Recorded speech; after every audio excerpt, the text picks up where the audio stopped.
ગુજરાત રાજ્યના આરોગ્ય કર્મચારી મહાસંઘ હેઠળના આરોગ્ય કર્મચારીઓ આજથી પોતાની માંગણીઓને લઈને અચોક્કસ મુદતની હડતાળ પર ઉતર્યા છે।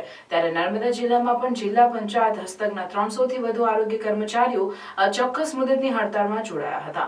નર્મદા જિલ્લાની આરોગ્ય સેવા ખોરવાઈ ગઈ હતી। જોકે આ હડતાળથી નર્મદાની 27 પીએચ સેન્ટરની આરોગ્ય સેવા ખોરવાઈ જવા પામી હતી।